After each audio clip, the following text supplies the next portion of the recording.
Can anybody hear me? Test 1, 2. I can hear you, John, but I can't hear them. Yeah, I can't hear them either. I'm only hearing other people that are off, Yeah. I'm the same. Oops, I was trying to get on another device and now it's echoing. Okay. Should we text Elise or Elise, can you hear No, us? I think Brooke just hasn't started it yet. Oh, okay. All right. You Okay. can hear that we can't hear you. So- I thought you guys were talking to each other, and so that was throwing me off, and I was thinking I was not in it. But that's good if we're all communicating with each other. Oh shit, I think I lost it. No, you haven't lost it. You're still there. Don't panic. Oh, there I Yeah. am. It's just clicked. It's just clicked at the wrong click. I-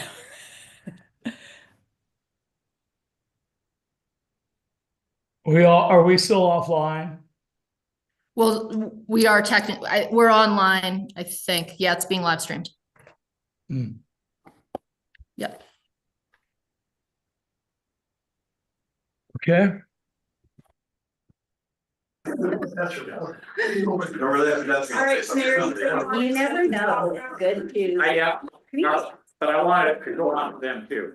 We're live. We're live. Can you hear us, Carolyn? Okay. Before we start the formal meeting, I want to have a couple things that aren't on the agenda. And the first one is this. To live in Alta, one needs to be tough. One tough person is on the upper panel of that screen right there with the glasses. John Byrne experienced a very serious skiing accident last month, which has kept him off his feet and confined to quarters. And yet, despite his injuries, he is fully participating in the town. And I hope you'll join me in wishing him a speedy and full recovery. Well, thanks everybody. It means a lot to me. Means a lot to me, and it gives me some light and hope participating in these things. My leg's never going to be right again. So Well, thanks it's right now. thanks for being my friends. You know, so it's our honor. And the other thing I wanted to say is, I think there are probably at least 2 people in this crowd who have more than 100 days of skiing this year. Could you raise your hands?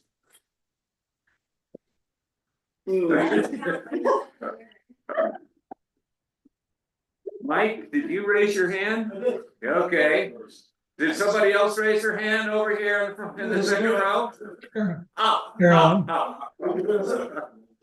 Okay. Loaded statement. Congratulations. At least to you two. The rest of us only have 12 more days, I guess. We got there. So we better get out there and get it moving. All right, with that, it is now time to, I'd like to call the Alta Town Council meeting together for April 9th, 2025. And welcome all. We have a good turnout today. And our first item on the agenda is citizen input. I'd like to divide this into 2 segments. And for those who have citizen inputs that are not associated with OLS, I'd like you to come up and speak first. And for those who have input associated with OLS, hang on until that's over. Okay, anybody in the first category? Oh, Mark.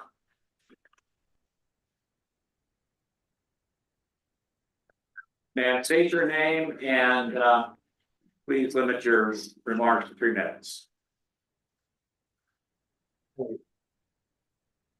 Mark Haik, Haik.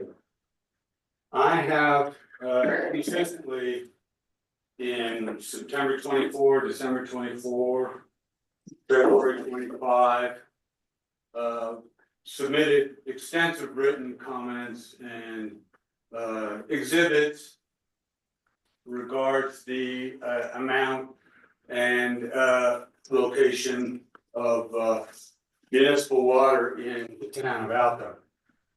And, you know. And so a couple things on that. Number one, well, I suppose the first question is does anybody read any of it, which who knows on that count? But I'd just like to point out a couple newer things in the public record. In 2017, the jurisdictional partner went through an extensive inspection of all the water sources in the Albion Basin that have potential, some of the infrastructure, including at least 3 mines in addition to the other springs. And they did that. That was Mr. Martin with Ms. Kirkham and Mr. Nelson, and as well representatives from Hanson and Allen Luce. And for people who have been around, I mean, the Hanson Allen Luce has done all kinds of reports and in this town on a variety of subjects, but this is a more recent one.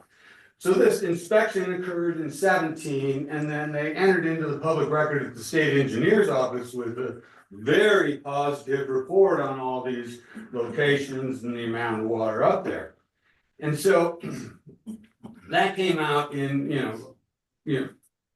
the inspection was 2017, the record at the state engineer is 2020. And then most recently, that report was cited by a change app in September 24.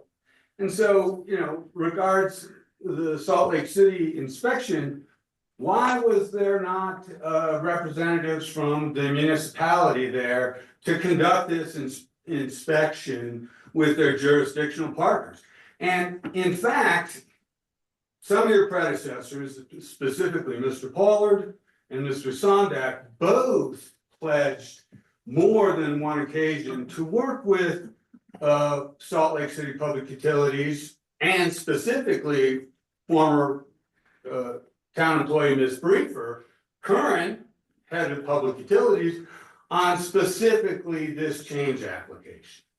And so does the town of Alta have a plan to review the September 24 change app and the 2017 inspection by their jurisdictional partners? And I think that's something they should do, and I would advocate for that, and have a public report on the staff on what occurred. The other thing is in connection with both those locations of the source and the infrastructure that was conducted during that inspection. Now, presently with the redo of Supreme, you don't have to be much of a geometry major to figure out that some of the footings for the new location could potentially impact some spring source zones as well as mine tunnels. And that could have a big impact on the people in the basin, specifically the mine that Mr. Burry is connected to. So I would just urge you to review your jurisdictional partners' inspections and the resulting reports from Hanson and Allen Luce. Thank you very much. Okay. Next. Great. Really? Oh, my turn, okay. Hey, everybody. Great, I'll get up here and do it correctly. Creighton Hart, many you know me, many you don't, briefly, I'm here to support ACE's endeavor to purchase the Our Lady of the Snows. Before we had the Our Lady of the Snows, we would pull the volunteer fire department engines out here and have dance parties and concerts in the basement. And then in 1994, Our Lady of the Snows opened. The next year, ACE started as a grassroots organization, and we received an NEA grant that then secured our 501c3 status on the 13th of March, 1997. So ACE has been a tenant in the building from virtually day one, and I think they would make an exceptionally sound steward moving forward. I think they have more leeway and less regulatory constraints than, say, if the town owned it. I have nothing against the town owning it, I just feel that a better steward would be Ace. I think the town has some deferred maintenance on both this building and Alpha Central that I think the funds could go to better use right now. You know, I have a full 4 or 5 page debate here. And I'll let you guys have that. The idea of a bathroom there, I think is ludicrous. It's the most narrow part of the canyon road. It's right next to UDOT, public safety. I think if we were to maybe repurpose some of the 2 acres you guys own or put a toilet right by the Tom Moore building, we'd be much better suited. It could be attached to the sewer. We could have 4 or 6 stalls. You can basically build a 1-stall toilet. I'm gonna channel Bill Lennon here. He helped put the ones up at the campground. And he was a big proponent of the precast toilets. I Googled searching, basically pit toilet, 30K to 51K, depending on location and amenities, probably, you know, ADA, we'd have to have one of those. So I'm gonna leave it at that. I respect all the work that's been done and by the community, and I think building's not gonna leave the town. It's gonna still be there, you know, no matter who owns it. And I just think that it's better suited and the town has, not that there, you guys are wrong or bad or anything, I just think that you have other needs and, you know, we have 2 buildings that, and 2 acres that you can work with, and I'd like to help you in any way I can. So I'm gonna, may I approach the table and give these? Oh, yeah. Yeah, hand them out. Yeah, Sure. I'll let you guys hand them out, I think. Okay. 1, 5. We'll get around Yeah, we'll get around. Don't worry about it. Okay, Just everything. gotcha. And on that note, I thank you all for letting me speak today. You're welcome. Next. I think we're on item 3 already. Yeah. This is actually a discussion of. Oh, yeah, us. Yeah. This is still in- This is still public comment. Yeah. Oh, Okay, I'm not used to talking a lot, but Paul Lippert. I've taken care of the church since it was dedicated. And I have had talks with both Rogers people, Sarah, and the diocese, telling them what I know is wrong with the building and would have to be fixed by whoever maintains it. And I think that with that in mind, and the fact that the original money that helped make the fund to build the church was the insurance payment from the chapel, which the Episcopalians built. And then the Catholics come in. wow. And it was another half off of the diocese. And I'd like to tell you that Saint Our Lady of the Snows is the only parish, I think maybe one other one, in the diocese that actually has a black bank account. They're not in debt. So the place can make money. I keep telling the bishop, it's your diamond in the rough. And I'd like whoever takes it over to polish that diamond and make it follow in the trend that made it happen in the beginning. And while I know the government would be a good solution, I think ACE is the best. And that's my opinion. Thank you.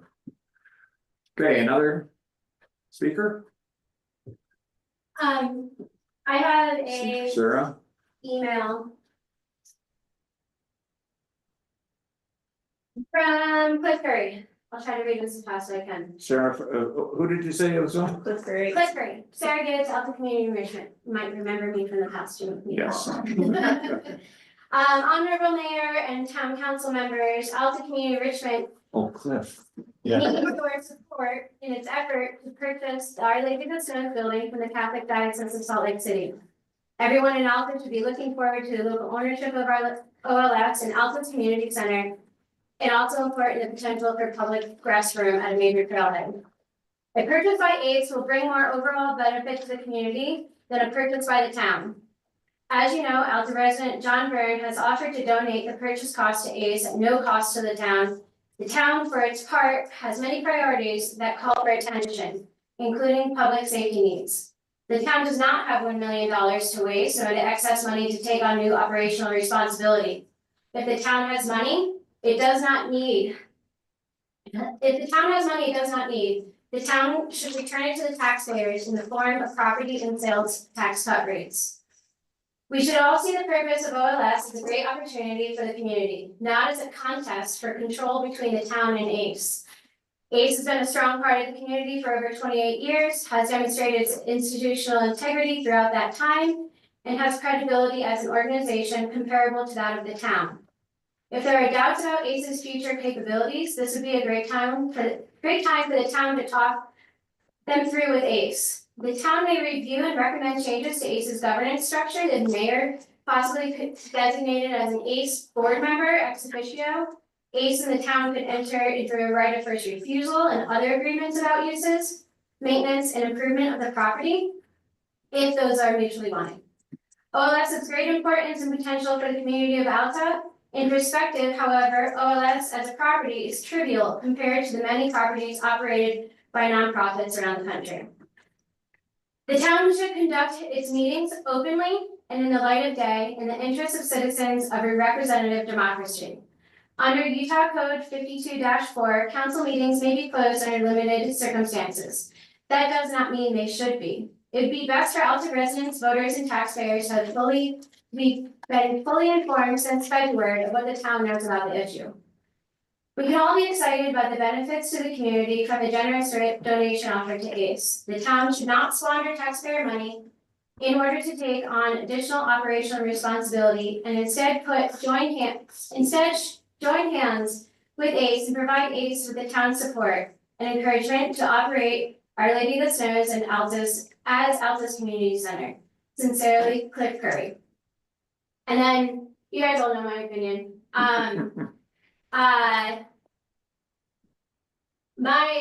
You have an agenda item.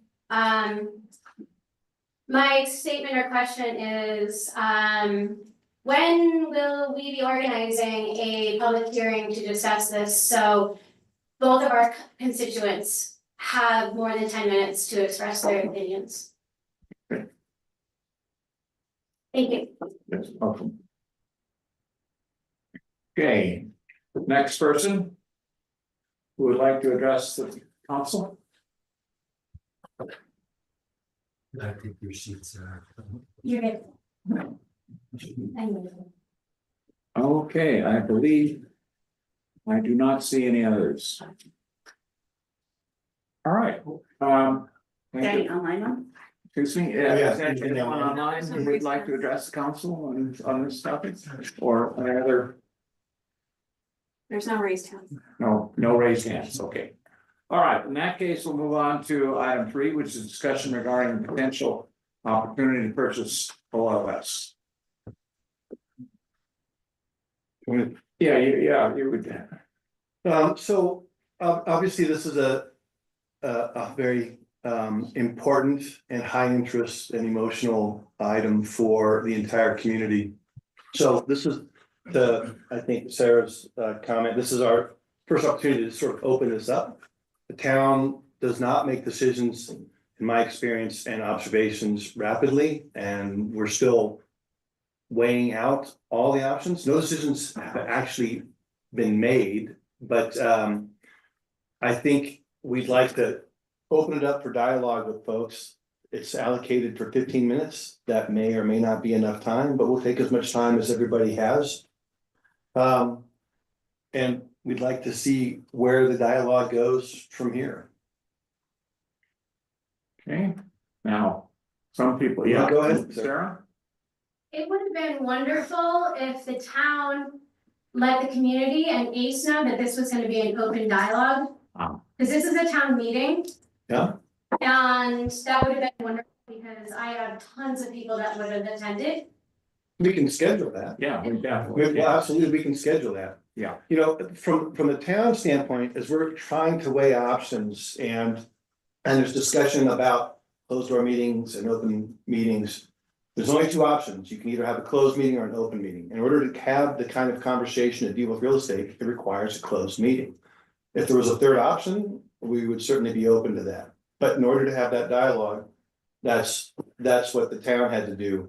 I would say we haven't had as much time as we would like to deal with this, because this did not come to the town until immediately before the meeting before last, which is not a lot of time to make big strategic decisions. So we're trying to use the time as best as we can. I mean, the first time the council heard about this was, I heard about it the morning that we had our last town council meeting that Sarah actually talked about it at. So the council we've literally had 2.5 months to even like think about this. So that's kind of why, yeah, we never rush decisions around here. If anybody knows things else, it takes a little while to make decisions, and that could be good and bad, but the council itself, we just heard about it in February for the very first time, and so that's kind of, it's only been 2 months, a little over 2 months, so it's just, we haven't had a chance to really talk about it a lot. And certainly during that period, we would have been open to, hey, let's have a public discussion on it. But on our end, we're just trying to do due diligence to go through the process legally, ethically, and what we think is in the best interest of the community. And it could still land at Ace. So I will respond to your request to schedule a public meeting where everybody can speak, the topic's clear, and so forth. It won't be as constrained as this. But there's still an opportunity. John Someone's got something to say. Yeah. I do believe that the town employees did know So, since. hold on, I don't think they can hear you unless you guys come up front. I know from being on the Zoom. Well, I know from being I on mean, the. you might as well just stay up here, but technically your town employees did know in December. And I know that that's not the town council, and I know that it's not their fault, and I know it's not your fault. But I wanna make it clear to everyone else that it has been known, they've known since the day I've known. And I was given support in January and February. Ace even offered the town a right of first offer after we put in our bid's been in since February 18th to the diocese. And one request the town council had was, well, what if Ace fails? What's gonna happen with the building? And our lawyers wrote up a right of first offer. And that wasn't accepted by the town council, so we were willing to purchase it and still right of first offer, fair market value. I think that's the end of that part of it, but I'll stay close. although I point out the February 18th is after the town council meeting where it became town council business. So it does follow on the heels of that, what's within that window. I think John wanted to say something. Well, I don't mean to truncate the conversation there. Excuse my voice. In addition to having knee surgery, I caught COVID conveniently as I was leaving the hospital. I did a little bit of thinking about it, and I sent out to the council members, what's the capital project fund gonna look like if we do really all the things from the FFKR study, at least the ones that are life safety related. We buy the building it works out to be, if we paid something like appraised value, the total cost would be around $800,000. We did a little quick and dirty math back in February, like, could we close the transaction? And the answer was yes, we could. But I think it's important to think this thing through a little more deeply and think about the kind of position it's going to leave us in, and what's that going to look like 2, 3, 4 years out. What's going to be the impact of this purchase? And so that's the little spread exhibit I had sent you guys today. And you can go through. I tried to put in the things that I think we should do from FFKR, and then also I estimated the costs of buying the Our Lady, the building, the purchase price, the closing costs, initial repairs. And I think the answer is, we can afford it. It'll leave us in a position where I think our CapEx account will be under $100,000. That's the end of 25, and the balance at the end of 26 will still be under $100,000. We'll get above $100,000 in 27. So, I think we can squeak through, but we're not gonna have a bunch of dry powder left to do something else, is kind of how I see it. And I just try to attach some reality to the purchase. I think that's doable, but it's a changing world. And, one of the things that really jumps out at me about Jen's financials this month there's a lot of downward pressure on the transfers from the general fund to the CapEx fund. This year, we're currently budgeting $140,000 only. Now that number may go up a little, may go down a little, but the revenue for the town is going to be off at least $200,000 this year compared to last year. Expenses are running maybe $300,000 more than last year. So that's about $500,000 of downward pressure on the general fund transfers to the CapEx fund. So, the environment is changing. We're not going to have these $1 million years where there's a big excess in the general fund. And we're going to be spending right down to the nuts on the fund, down to under $100,000 if we move forward with this transaction. So just trying to create some data points out there for you. The most disturbing thing you said was you were predicting the end of dry powder. The end, not that dry powder. That's serious. The other dry powder money. So, I think we can do it. But it's going to leave us in a position where we're going to be pretty limited for at least 2 or 3 years in terms of tackling any big CapEx expenses. Chris, do you think that's a fair comment? Well, I do, and the elephant in the room that is our capital fund is a $7.5 million number in fiscal year 28, which would be a number to replace, for instance, the building we're in presently. That is on one hand a wild aardvark guess, a wag. It's reasonable to assume that based on recent commercial construction costs in Alton, it'd be $1,000 a square foot. And a 7,500 square foot building to do what we're currently doing in this building, plus, a modest amount of additional programming is not out of the question. So,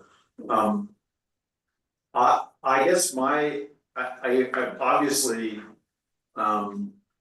making an outlay of the magnitude we would need to acquire OLS will reduce the fund balance substantially to almost zero. But I guess not to break ground here, but I don't think it's realistic to assume that we're going to replace one of our buildings with cash on hand, or that we're going to shell money away, unless we're not going to do a project for 50 years. Because we're just not going to have that kind of depth. I guess unless we're not going to do a project for 50 years, or unless maybe the council's going to do something radical with property taxes, and then we could save money faster. There's not room in sales tax revenue we could apply. So I guess what I'm getting at is that I don't think the capital fund is the mechanism to fund replacement of a new building. I think it's probably debt or grants. Yeah, I think that's true with respect to the new building. I don't think that it's conceivable that we would save up for the new building. But what really we're talking about is that we're not going to have money to do other projects along the way, is I think really more the direct effect. And it's changing our liquidity position as well. The people that are going to lend you the $7 million, they're going to be concerned about our overall liquidity as well. And our liquidity position is declining. our CapEx or our normal general fund reserve, which we used to target at 100%. I think we even passed a resolution 3 or 4 years ago saying we want to try to target the general fund staying at 1 year's cash flow. It's 80% of 1 year's cash flow today, and it's going to be 70% when it funds the water loan. So I don't think there's a huge amount of slack anymore in the general fund, normal general fund reserve, what I think of as the operating reserve. Not much slack left there either. And so no liquidity in the CapEx fund. It's painting a picture of a changing liquidity position for us. Although that, another contributing factor is the town's rating, which is significantly positive. I guess I'll just, From a risk standpoint, the town's rating is pretty good. I think to go back to what John's thought process, like I said, I assume we're gonna find other revenue sources besides, annual, transfers to the capital fund to build a building.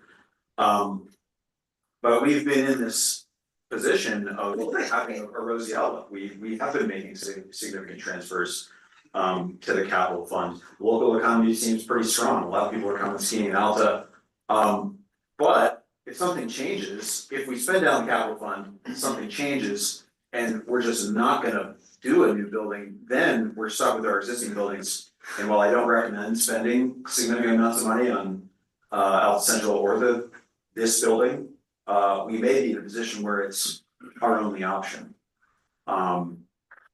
So we'd be in a less of a strong position to do projects like that if we spend down the fund balance. But that neglects, if we ended up owning the OLS, that neglects that town's utility value, which covers the whole community.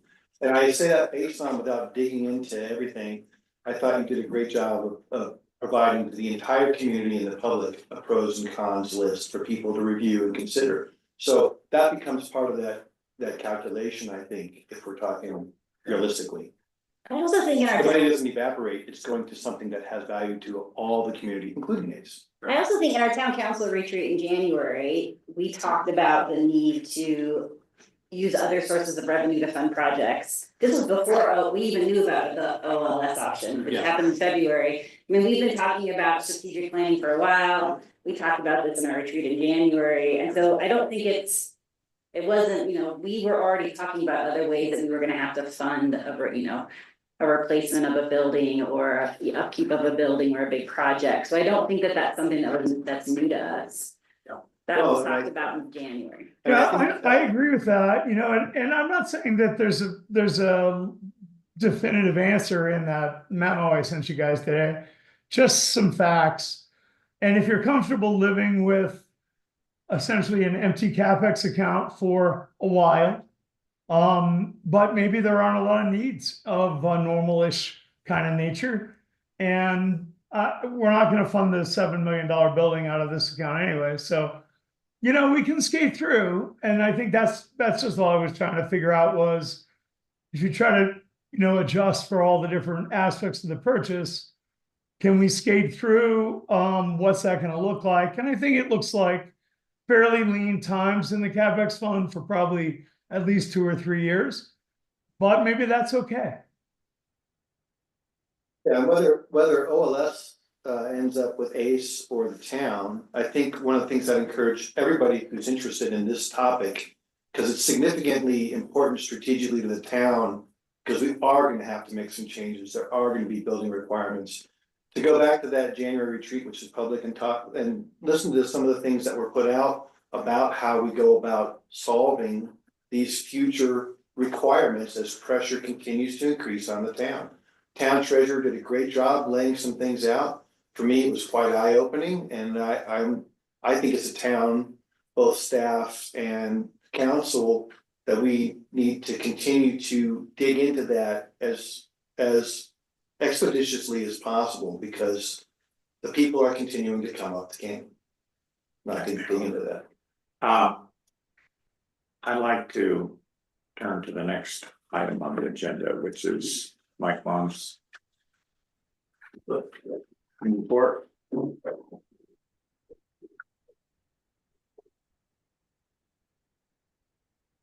Good afternoon, Good afternoon. Mike Ornell, the scary. That is a nice hat. Yeah. I've got mine right here. Yeah, those are really cool. I noticed that hat. So we're wrapping up our 87th season. We've been spending a little bit of time trying to take pictures of people doing figure eights, so we can use that for our signature for the 88th season, which is next year.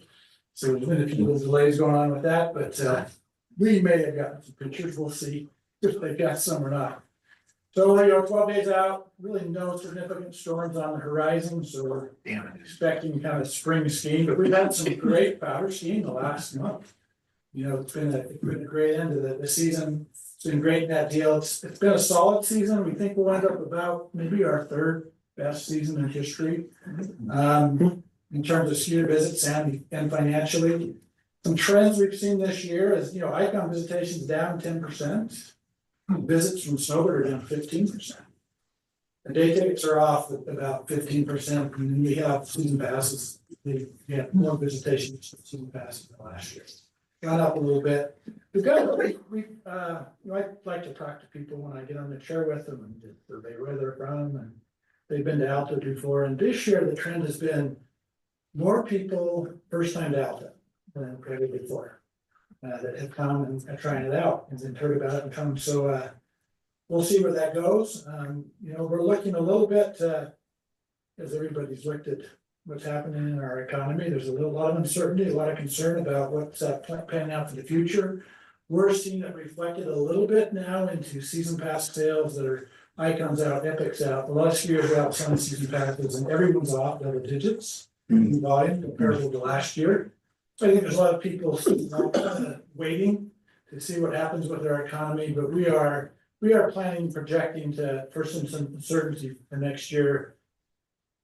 You know, wait and see if things turn around a little bit, but we could see a softer season next year, just based on the economy. It's kind of what we're thinking at this point in time. We're you know, as soon as we get closed, we're gonna dive into our projects for this summer. We'll be plowing on the summer road pretty early, trying to plow the bottom of the Supreme lift, and we'll have it open for construction hopefully by May 15th. To be able to get the bottom of Supreme. So, and then at the top of Supreme by the end of May. For that project. We have worked in answer to Mark Hague's point, we've been working very closely with the US Forest Service. Campground water system is an issue for us, a concern that we're watching. And we're working with them, and you know, part of the condition of us to realign this lift is if we impact any of those water systems that we'll repair and get them back up to snuff. So they're working going forward. It's there. We're going to have a little business or a recap for the business community here at Alta on the 17th of April in Our Lady of the Snows at 3 to 4:30.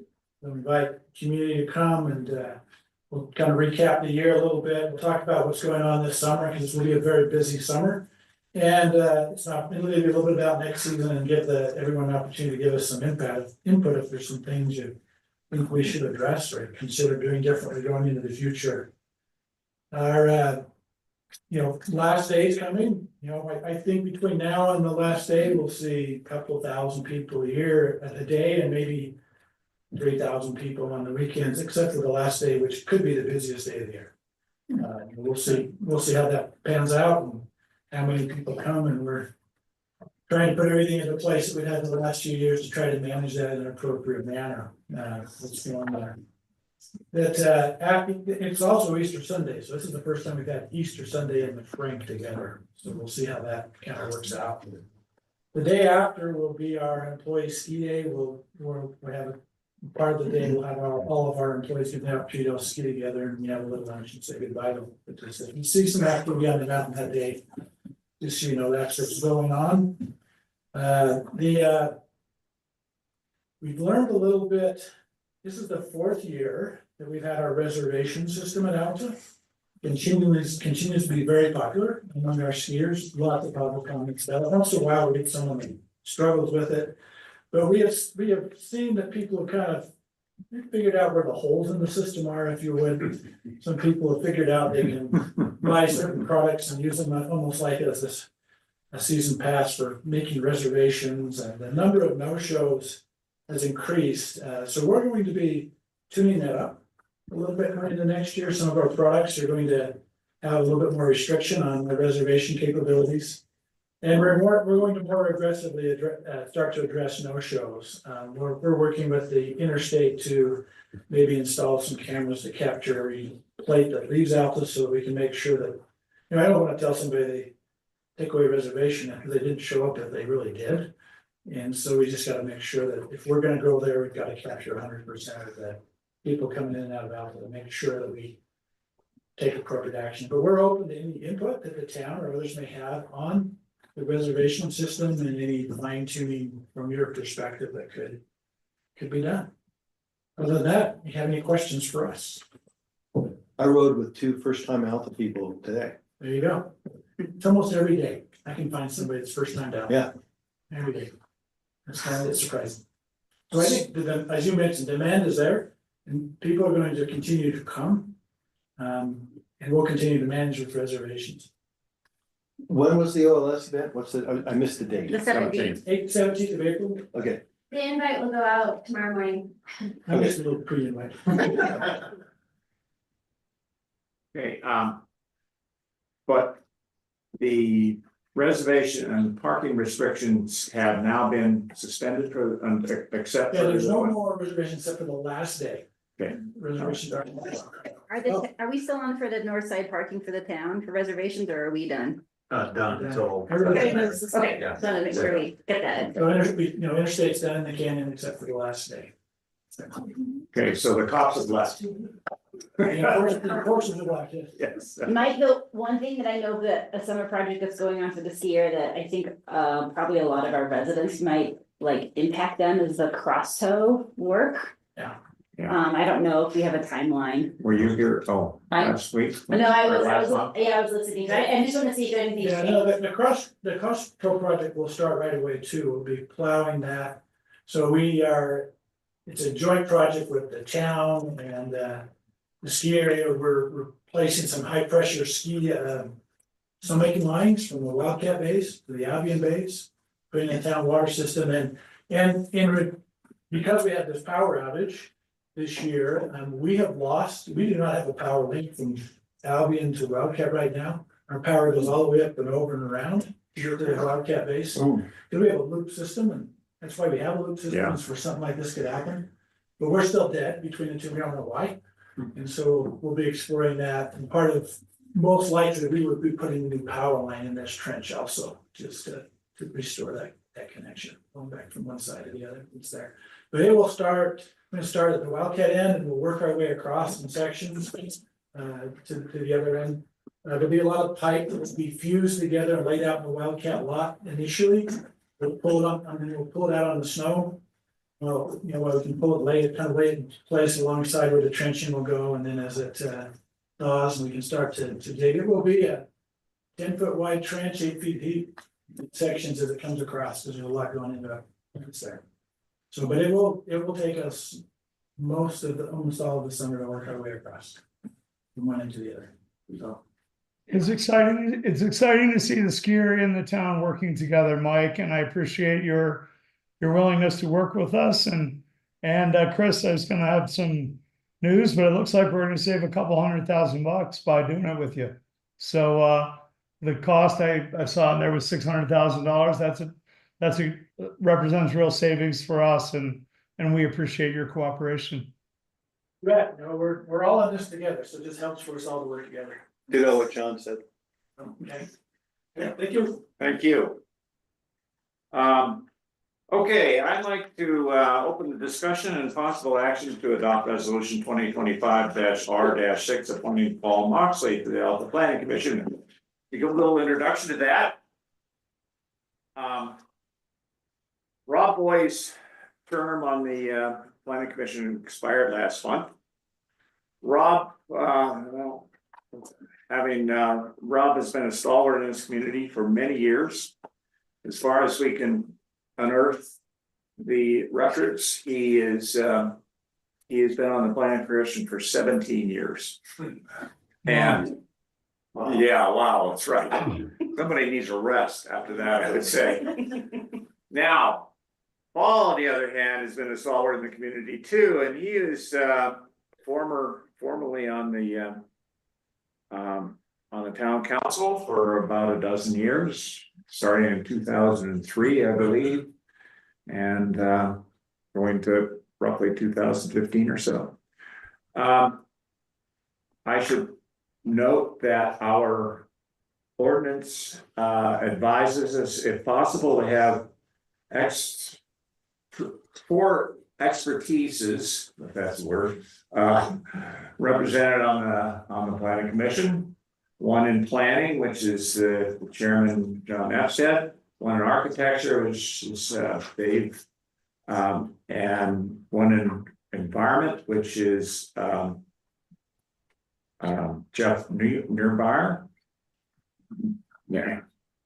And one business, which has not only been occupied by Rob, but I think can easily be covered by Maren, since she's the general manager of the Alta Lodge, and if she isn't still in business, who the hell is, right? So now, so then there's that at large. And since all these other levels of expertise are covered, I think at large means you don't have to know anything about anything, and that's the position I had when I was. Yeah. When I was on the planning commission. So, Paul, before we vote on your appointment, would you like to say anything? And if so, please come up here so we can capture it for the others. Good to see Mark here. Anyway,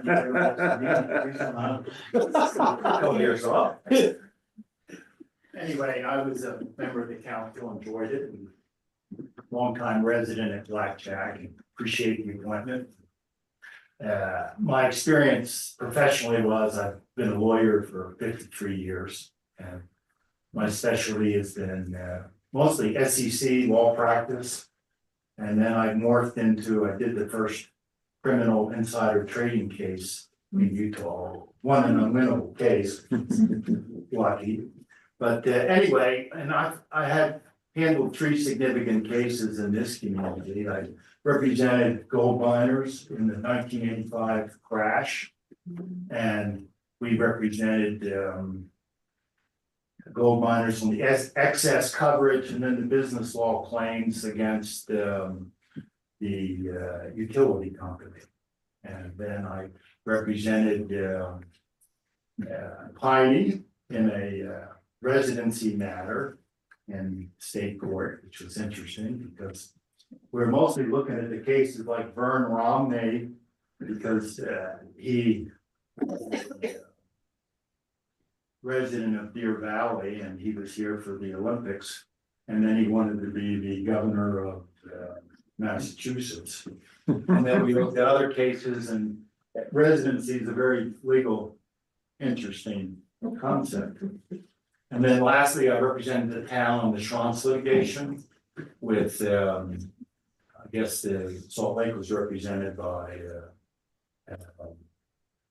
Snow Christensen. So in any event, I've done some legal work. I was on the town, on the HOA board for 15 years at Blackjack, which is the worst job imaginable. Anyway, I appreciate the appointment. I hope you guys will be improving. So thank you.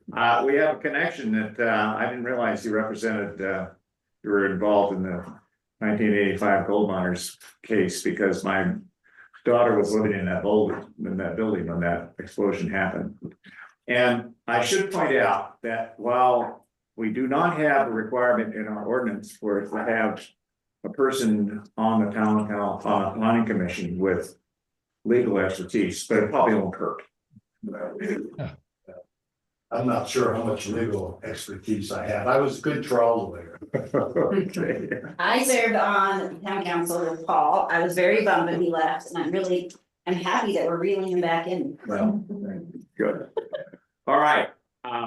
Any further discussion on appointing Paul Moxley to the planning commission? Hi, John. This is the easiest thing we're gonna vote on today, I'm sure. Okay, do we take a roll call? No, I move that we adopt resolution Oh. 2025-R-6, appointing Paul Moxley to the Alta Planning Commission. Second. All right, been moved and seconded. Now do we take a roll call? Yes, we do. Can you hear me okay? Yes. Yeah. Jen? Council, Yeah. Mayor Burke, Aye. Councilmember Schilling, Yes.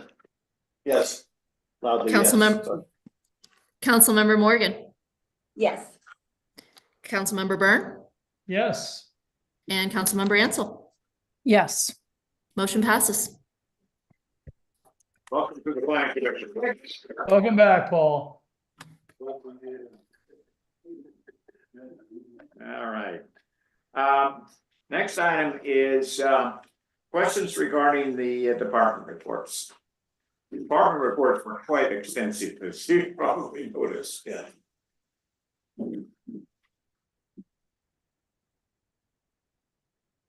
I don't have questions. I didn't either. John, did you have some questions? Well, just some comments. I thought the piece that Jen wrote on the OLS issue was really well done and really represented both sides of the issue fairly. And I'm sure there are things that are objectionable for some people and part of it or whatever, but overall, I thought it was really an exceptionally good piece.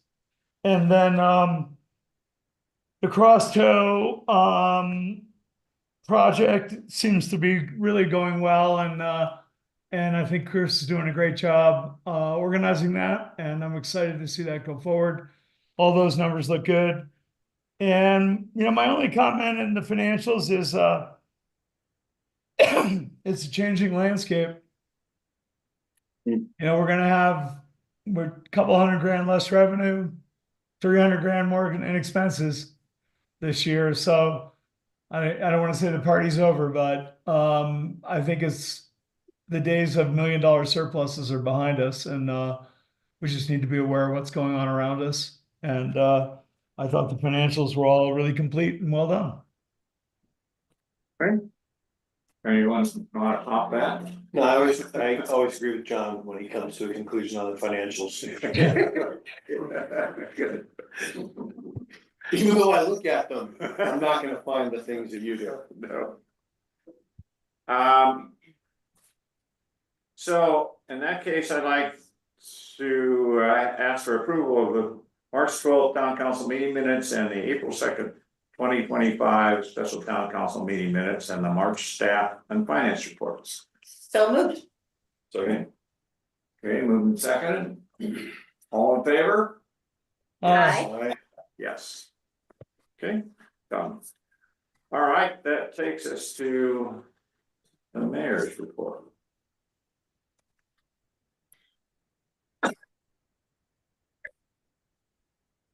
If we can find that, yes. Okay, the Little Cottonwood Canyon Committee had its last meeting of the season on the 2nd of this month. Road Committee, thank you. Glad to have person who.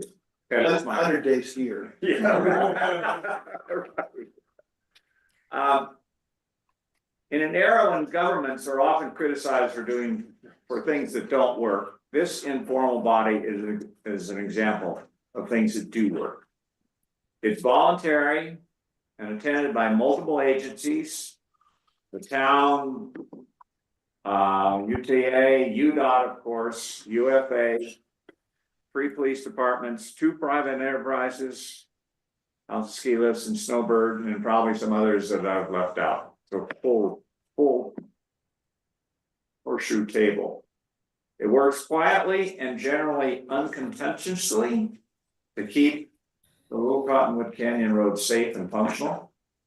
It's a model for how people with meritorious mutual goal can get together and achieve admirable ends. It's a privilege for our town to play a part. And Mike leads it effectively. One of the measures enacted in the last session of the last legislative session was the prohibition of public entities to add fluoride to domestic water. This, I think, is a dental equivalent of disallowing seatbelts while driving. As it happens, our water purveyor, Service District Number 3, has never added fluoride. The natural level of fluorides in our water is 0.13 milligrams per liter. The CDC recommended concentration is 0.7 milligrams per liter, so we're about 20% of that. In carefully conducted scientific studies, fluorides at the 0.7 milligrams per liter have been found to reduce cavities, particularly in young children, while not causing any measurable adverse effects. And one can make up for this individually with toothpaste. Fluoridated toothpaste. Next week, Chris and I are attending the Utah League of Cities and Towns mid-year conference. I find these valuable in two respects. I'd do my job better. I only have 9 months more to figure it out. Eight. Thank you.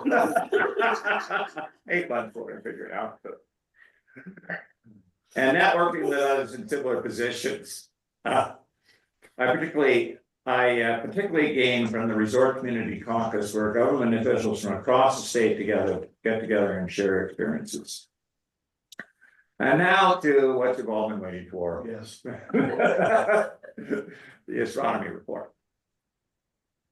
As reported last month, additional observations of a small asteroid named Y4R led to the realization that it would not impact the Earth anytime soon. In fact, the probability of an impact went from 3.1% to 0.004%. Nothing to lose sleep over. But if those observations, what if those observations had gone the other way? What if it had, instead of going from 3% to negligible, it had gone to 30%? Now, that's something to think about. If an asteroid is coming our way, we can't just run to the other side of the planet. Okay, that doesn't work. We have to do something else. So the prevailing consensus of the planetary defense community, and there actually is such a thing, is to alter the orbit of the body that's on the trajectory to hit us. Now, that doesn't mean you bomb it like in the movies. What that does is create a big cloud of rocks that all get flat. So that's not the way to do it. To alter the orbit, we would impact it, bang into it with some guided object, namely a massive spacecraft. And would this really work? Well, not long ago, there was a test of this concept, and here's how it went. In 1993, we discovered that some asteroids actually come in pairs. They're called binaries. So you have one rock orbiting around another rock. And there's a bunch of them out there. About 16% of the asteroids are now known to come in such pairs. And in particular, there's a pair called Didymos, which is Greek for friend, for Greek for twin, and its companion Dimorphos. And here's a picture. Didymos is the larger one here, and Dimorphos is the smaller one. And while it looks like it's in the background, it's actually much closer. And it's because it's small. The visual illusion is that it's in the back, and the spacecraft is headed straight for Dimorphos, the second one. So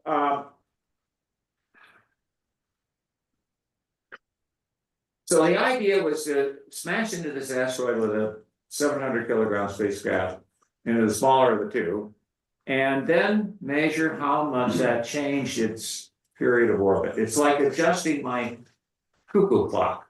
When it's not running the right way, I change the length of the pendulum, but I can't tell whether I did it right until I watch for a while and see if it's now keeping better time. And that's what was happening here. And it turned out that this mission was quite effective. So the next slide shows Didymos in orbit around, or Dimorphos in orbit around Didymos. So it's circling around here. And pretty soon, in from the right is going to come a dart. And the dart is right there, and it whacked Didymos. And it actually slowed it down. It slowed it down about 30 minutes for an orbit that took about 12 hours. So it's quite effective. And And struck from behind. no, it struck it in the direct, because you wanted to get the velocity maximum, it struck it in the direction it was in the opposite direction that it was turning. Nice. See, it's Head on. going around, yeah, head on, that's right. This is the right characterization. So now the spacecraft, which was elegantly named Double Asteroid Redirection Test, or DART, the initials, took pictures of this little guy on the approach, which you saw on the previous slide. But as you can imagine, when it hit this little asteroid, the lights went out.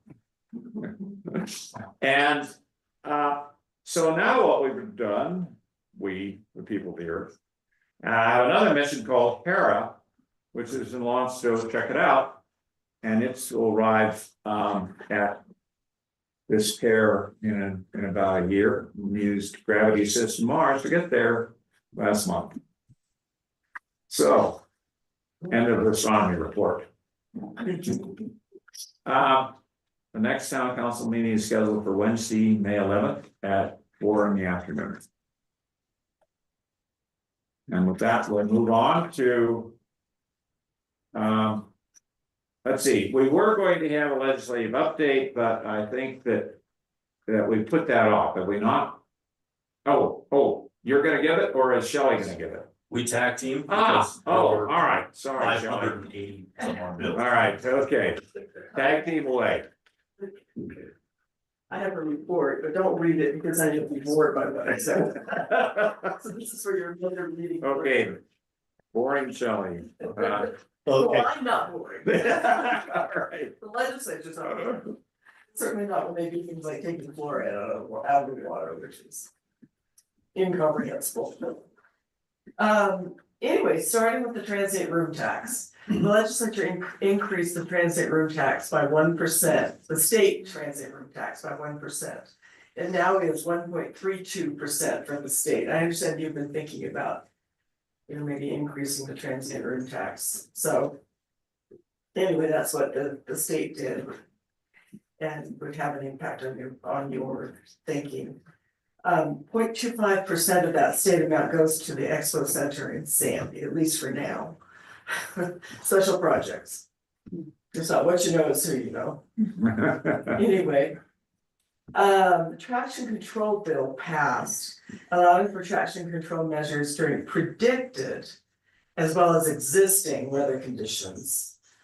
UDOT is empowered to make rules describing what the requirements for weather conditions and vehicles are. So I'll watch the rulemaking and alert you to when there's proposed rulemaking out there. If they have a stakeholder process, then I'll try to get you included in that. Good. They may or may not have a stakeholder process, that just depends on, try to find out what they're planning. The short-term rental bill allows short-term rentals to be part of the short-term rental listings on things like Airbnb.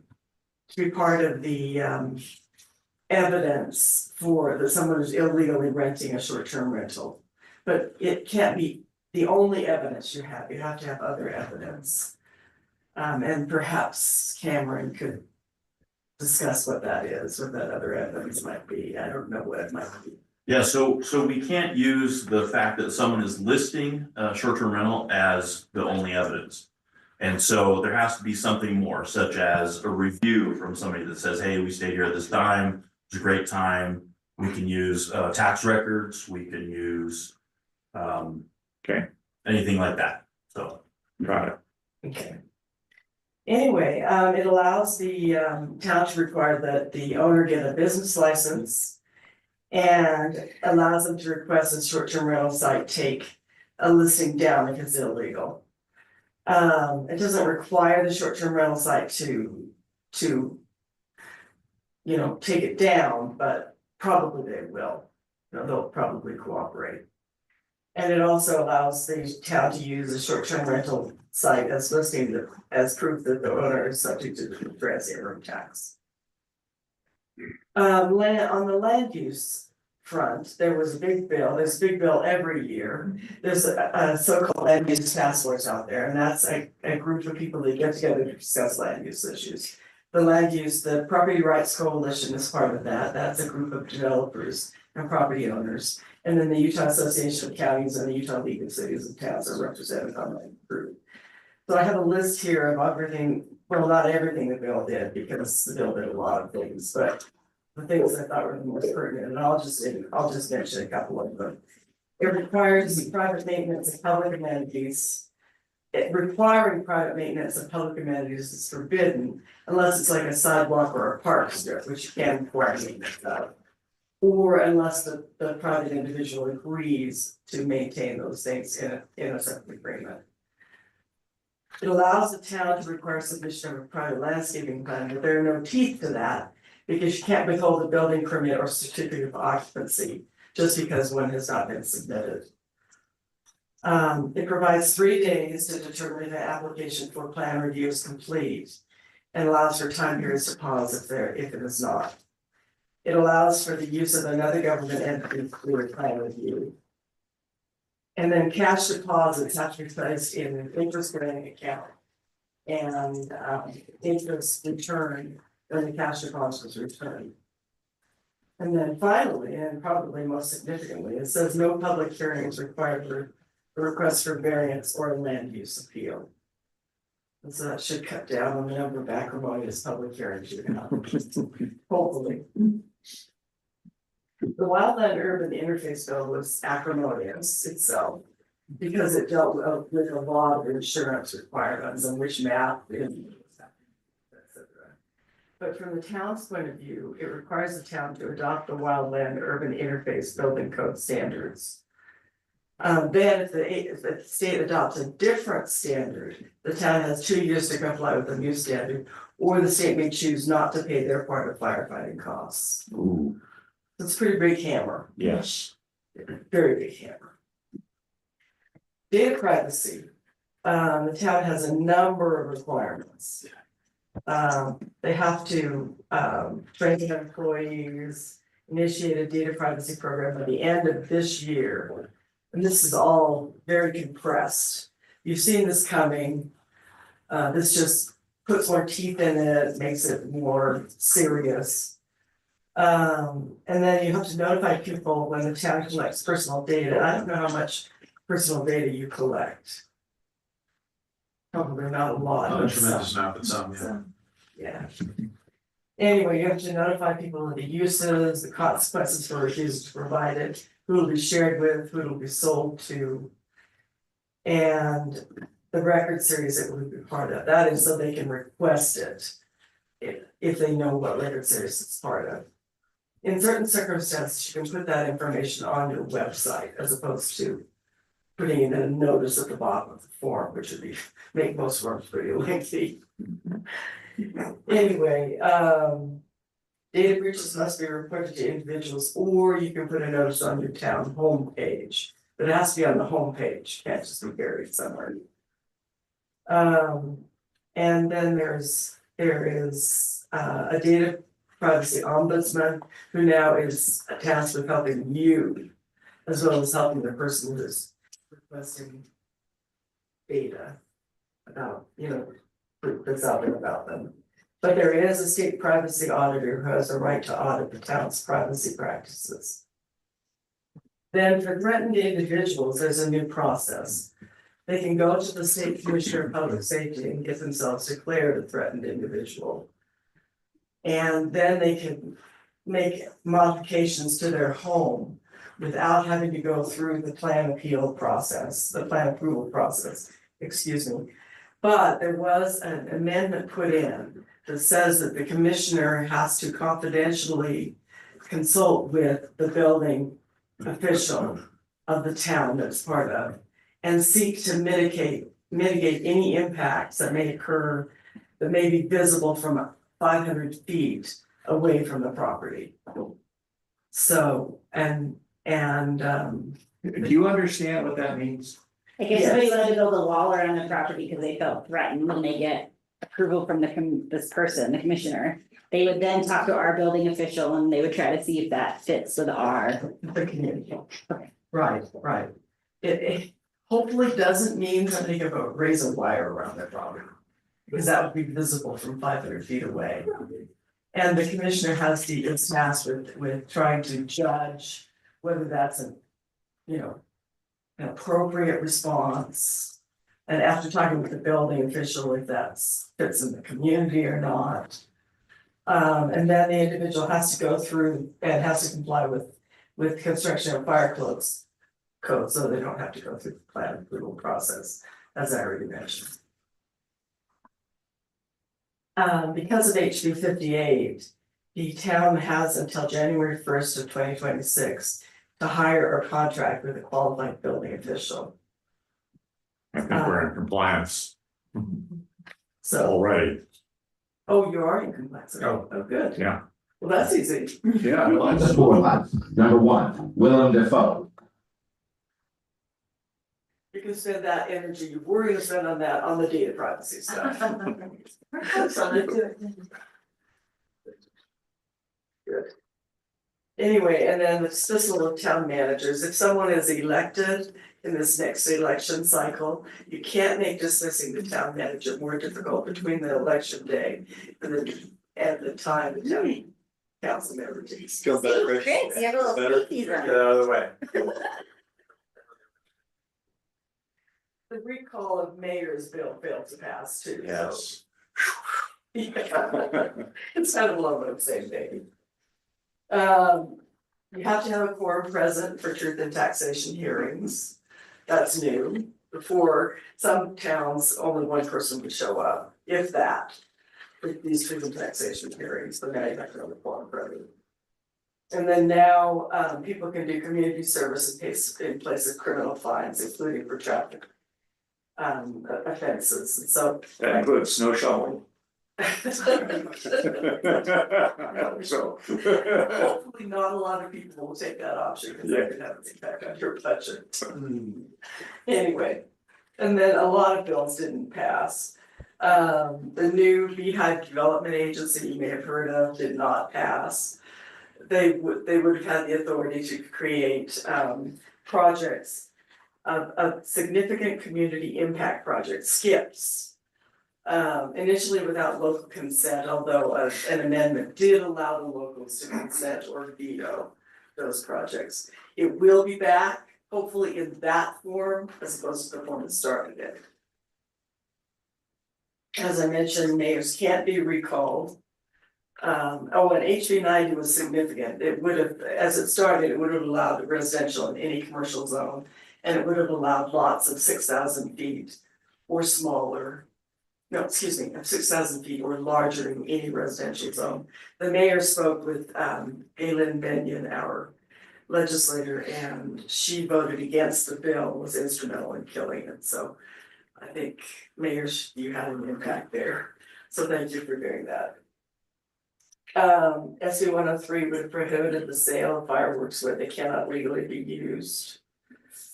That failed. And there was a proposal to create a state park in the Cottonwood Canyons, but it had a $16 million price, which killed it.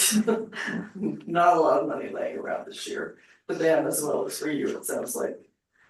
And then SB 20 dealt with employees that are members of the public employees tier 2 hybrid retirement system. It would have authorized a participating employer to elect to pay member retirement contributions that exceed the contribution cap.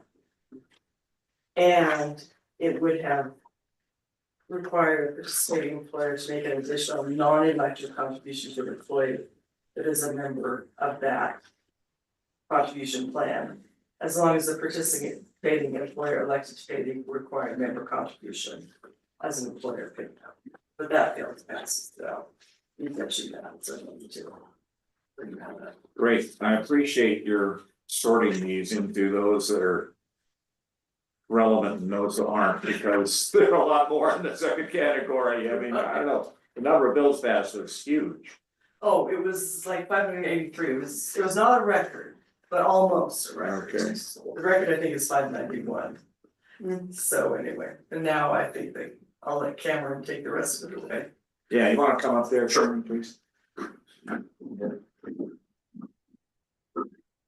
So again, I appreciate Shelley helping out because there were over 900 bills submitted and 500 something passed, so it's a lot to go through and read. I just picked out the ones that Shelley didn't cover and that I thought would have some informational value for the town council. So the HB 20, which allows for relief from property tax, deferred property tax payments, and some exemptions for armed members of the armed forces that are active and deployed.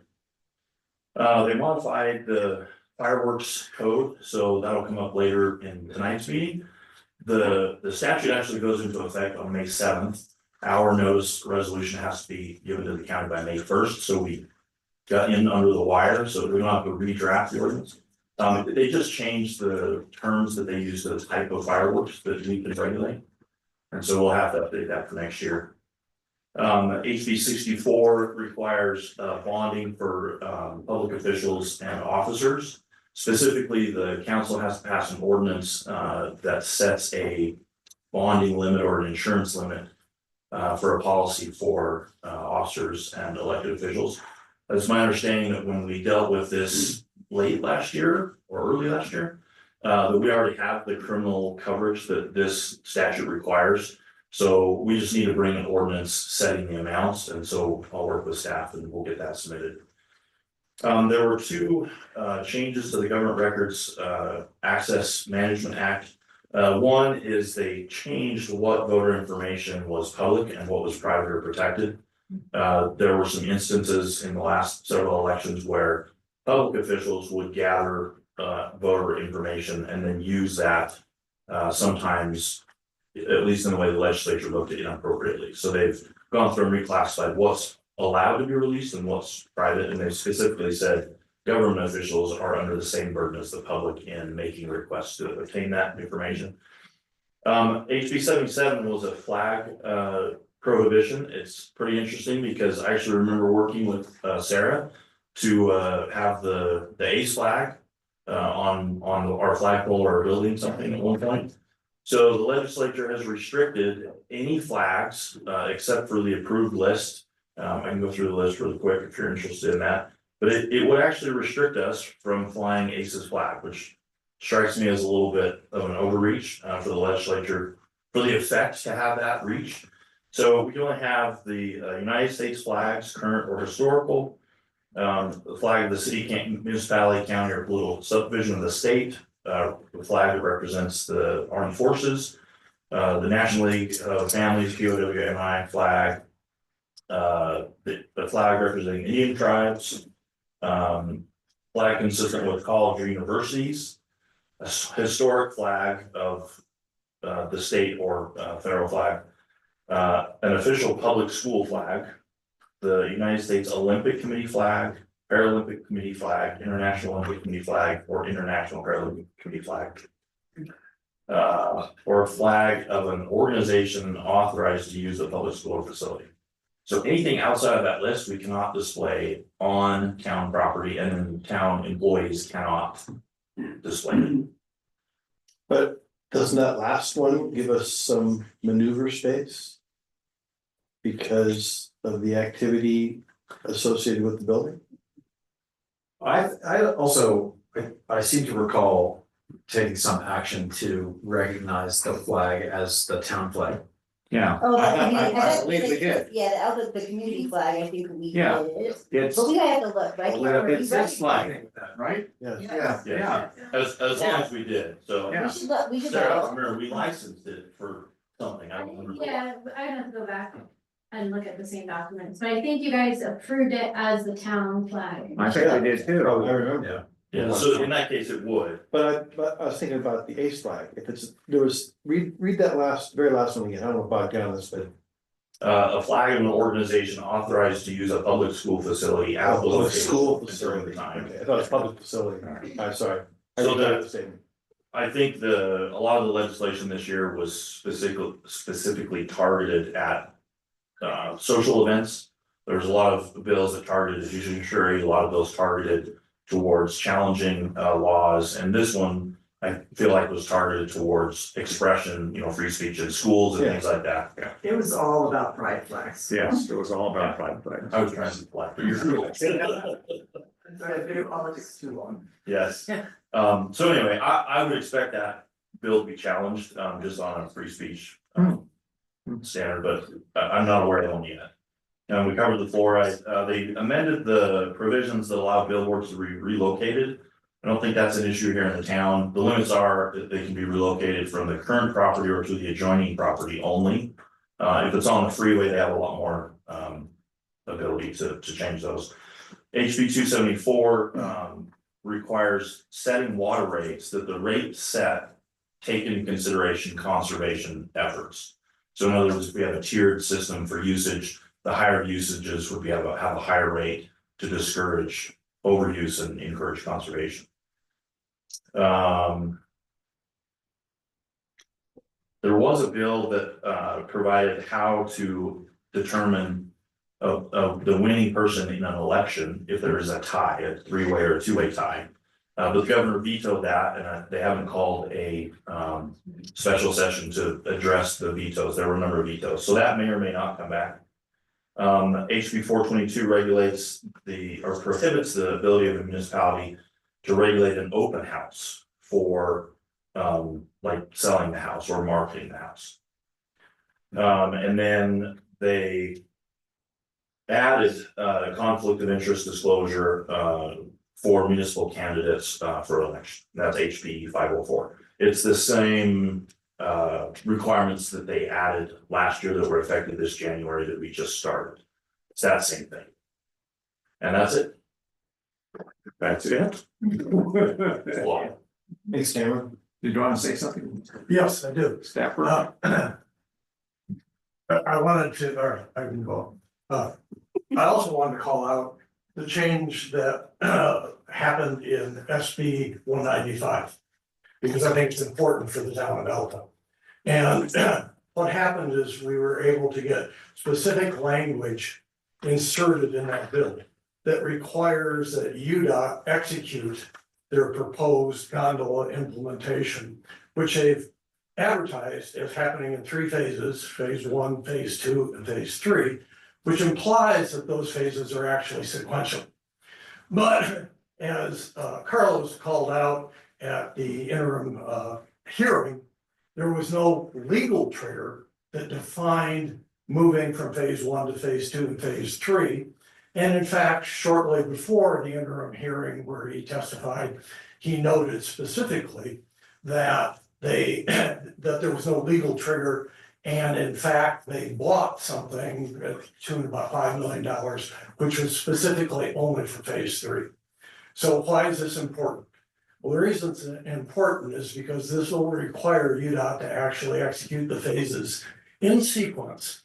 And I think that will have a real impact on the time period when a gondola will be actually constructed, if one is ever constructed. And I would editorially comment that given some of the budget constraints that they have, that the combination of a delay and budget constraints may actually result in a different solution to the gondola. And most importantly, you're wasting all the work. And yet still ski the 100 days. Oh, that is quite a report for the 3 of you. Is there any questions, or John, did you look like you were gonna say something? Is he muted? He's muted, but I think he Yeah, was. no, I'm good. Just listening. An interesting report, long, lots of change. Yeah, right. Anybody else? Okay, in that case, let's move on to the 2026 projects update. Chris. And facilities master plan. No, that's actually, it was mistakenly put on the agenda and this was printed wrong. So Brooks got it up, okay. Do you want me to I try to think- join? I'll just use the clicker. I think that sounds better. I apologize for the interruption, but I think because it was put on the agenda that we actually need to state something about it and either Cameron, help me out here. Yeah, we can just make a motion and move. Put that on the next month or to reschedule it. I move we put item 10, facilities master plan update by Chris Raleigh to May. And when we do that, we do have to say a specific date, so it is May of 2025 and 11th. 11th, I'm sure of it. May 11th. And Chris, is that okay with you? We'll see. Well, we're obligating ourselves right now. That's why I'm asking that question. I'll do my best, yeah. I mean, we need to finish the project and then we'll make a presentation of it, so I do hope that it's done by the May council meeting. So A little bit. we can leave it there for now. In the slides here, so. So we still need to then Kind of leave it there. have concurrence on that. Okay. Is that adequate? Jen? And I believe so. Cameron, correct Okay. me if I'm wrong. No, I think you're right. all right, Okay. Are we sure it's the 11th though? I don't think it is. Baseball. Me both. No, we're sure. I'm gonna tell you, it is May 14th, May 14th. what? 10th. I move that we do it on May 14th at 4 p.m. Thank you. Okay. I appreciate that. Sorry for the interruption. All right, let's proceed with discussion. Project update, Chris. Okay. So this will be, just an update on a couple of the key projects we're working on right now. And then most of this will be about projects we're thinking about doing next year. We are developing the next fiscal year's budgets, as we always do. This time of the year, also the May 14th meeting, the council will consider the tentative budget. We've had one budget committee meeting, we'll have another one next week. And I believe we'll have a third budget committee meeting the week before the May council meeting. So really the purpose of this presentation is not to get too far ahead of the council in contemplating what projects we want to do next year, especially projects that require, some treatment in the budget, some actual funding in the budget.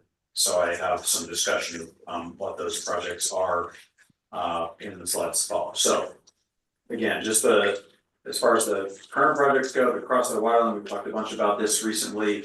Thank you for getting together last week to consider approving a bid for an outside contractor to be part of the scope of work for that project.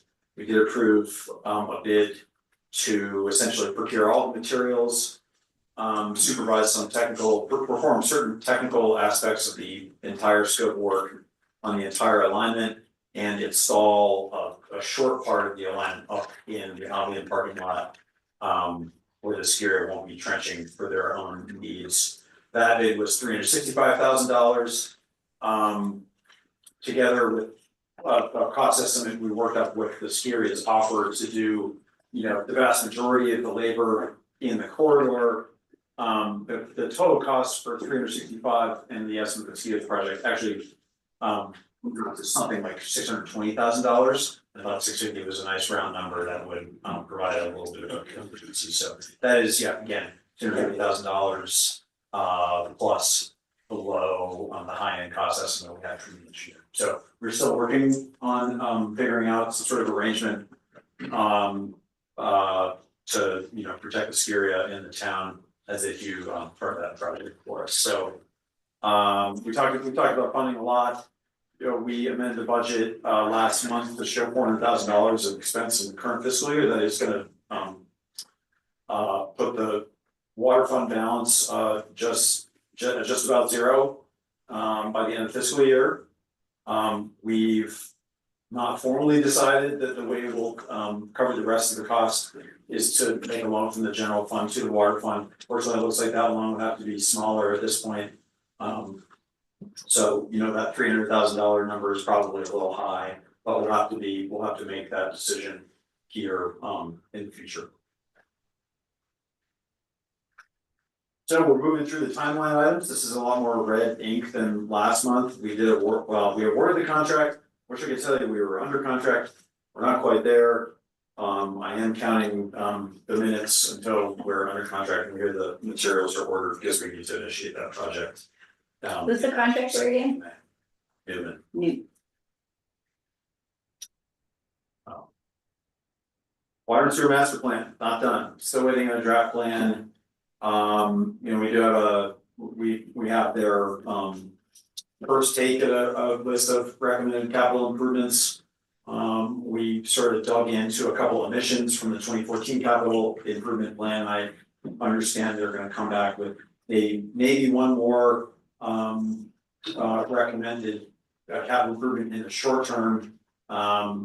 And we'll have some discussion of other things like the possibility of bringing utilities to West Grizzly or Emma Heights, and the possibility of or rather a way to begin to think about replacing existing infrastructure, kind of high level cost estimates and ways to think about how to tackle that. Most of the system is about 50 years old. It functions well enough, but it's reasonable to assume that we're gonna need to start replacing original infrastructure. So my goal was to have that done in time to plug it into the fiscal year 26 budget. We're not quite going to it. There's gonna need to be a lot of discussion about how to approach a range of capital projects. Do we do them all at once? Do we do them every couple of years? Currently, we're in the position to do them every couple of years. At any rate, we weren't gonna fund an additional significant capital project for fiscal year 26. We're not in position to do so. So we do have a little bit of time to update the capital projects plan once we have that master plan done. Facilities master plan, also not done. FFKR is working away on some space planning recommendations. They're gonna come to us with a couple of kind of three-dimensional models for how our functional space programming sits on the ground today and how we could rearrange it and incorporate some of what has come up, throughout the project about functional programming we don't have, especially some Marshall's department needs. So they're gonna have just a couple of ways to visualize functional space adjacencies, what programming do we provide in what facility. That'll be part of the final report. We'll have a final facility condition assessment and some more reliable cost estimates on facility replacement in that facility condition assessment. They've not done the Tom Hart historic structure report, which I'm a little disappointed by, but it snowed before they could do it, and we're waiting for the facility to melt out. I'm really looking forward to a qualified recommendation on what to do with that building, which we do technically own. They are also working on some next steps, kind of pre-design checklist items. John Byrne has made some recommendations, and those will be incorporated. So far, it doesn't look like we're going to have a lot of additional projects we'll need to contract out beyond some of the things that John's recommended, like site, as-built surveys. But we will have a task in deciding what project to do next, and they're going to provide us some guidance on that as well. It's always kind of been our Achilles heel is deciding what the project's going to be when it comes to a new building. So that's those are the kind of some of the key projects we're working on for this year. For next year, we're looking at projects, sort of a variety of different kinds of projects, number of facilities upgrades, and then some facility planning phase 2 kind of items. Utilities projects, we'll talk about that. We basically covered it so far. We've got a lot of work to do with the planning commission. We'll talk a little bit more about that. We're as I think I reported in staff reports, we are up and running with a new building official, and I think having contracted with a new plan checks and inspections firm for the first time in 20 years, there's a lot of kind of housekeeping to do to bring some of our building department materials up to snuff. Update the building permit fee, et cetera. And then there's a whole range of miscellaneous projects, some of which are kind of long standing, that we hope to be able to tackle next year. So for facilities projects, a number of these things do come from the FFK or facility condition assessment. You may recall that report identified quite a few deficiencies with really all three of our major buildings, but especially with this building, the community center and Alta Central. So, you know, my recommendation continues to be not to undertake, you know, too many expensive projects on especially Alta Central and the community center until we've decided that we're definitely gonna keep one. But because we're in a good position if when we make that decision, because we have this report, which I think is rather encyclopedic. So the things we would like to move forward on this fiscal year are a few things that are, you know, somewhat life safety oriented, some really basic electrical upgrades on all three of our buildings to replace lighting and install ground fault indicator light outlets. We don't have them, and they are required in your code. The doors at Alta Central, in some cases fairly open and close, so we'd like to replace those. And then we, you know, it was great to have qualified individuals come up and inspect the roof safety systems in place on the two buildings, Alta Central and the community center. We need to make some investment on fall protection essentially, because we do need to go on these roofs. We shoveled this roof off about a month ago, by the way. I don't think we reported that, but one thing we learned in facility condition assessment is that this roof is not rated to the kind of snow loads that we That's good. That's good news. Yeah. Not so- the 903 year? And it only, it's sag, the only time we've seen it sag was in the 903 year, but when it got, you know, 8 feet deep. At early March, we got some folks to shovel it off, so. Anyways, Praise God. so this is, you know, these are mostly small projects. Some of these I assume we funded, you know, out of the general fund. Some of them we may want to fund out of the capital account. A couple projects I want to highlight. Maury provided a report in the packet this month. It's not about this project, it's about the next one. But basically, you know, we've been discussing it, the hot topic here in town. The Alta Marshal's office needs are multiplying their and part of our response to that is we're bringing on a fifth cop. So we need a room, we need quarters for our new deputy to use while they're on shift up here in Alta. We've got the biggest room at Alta Central used to apparently be 2 rooms, so the proposal is just to put a partition between them and, you know, do some of the kind of punch listy stuff like carpet and minor electrical. So about $7,000 we think is a qualified estimate for labor and materials to do that project. The next one is this is more along the lines of what Maury reported that are included in the report. I apologize that that text is a little hard to read, but these guys have been dealing with a really complicated and intense case over the past 2 or 3 months. Yeah, that's a little tongue in cheek. Pretty intimidating photo. I'm willing to sign anything you put in front of me. We long needed a space for the Alta Marshal's office to bring people that doesn't involve hiking them up over a snowpack. It'd be best if it was ADA accessible. This is the closest space we have to that. So the proposal is to create an interview room more or less in the northeast corner of the building where we would add a couple of partitions. Downstairs, correct? No. Oh, right there. Yes. And outfit it. It would combine potentially with the project to bring a dedicated town development internet connection into the building, which despite operating a post office, we don't have. We do have an Alta Community Richmond internet connection, we have a Stall County Library internet connection, but we don't have. What's that? Can you talk towards the? Yes, so anyways, we think, I guess I didn't put the cost estimate on, yeah, I did, you just can't see it. We think that's about $15,000 probably for the room and the internet connection. We assume it might end up being like a fiber build. Which is not like just installing a modem or a dish on the side of the building, so.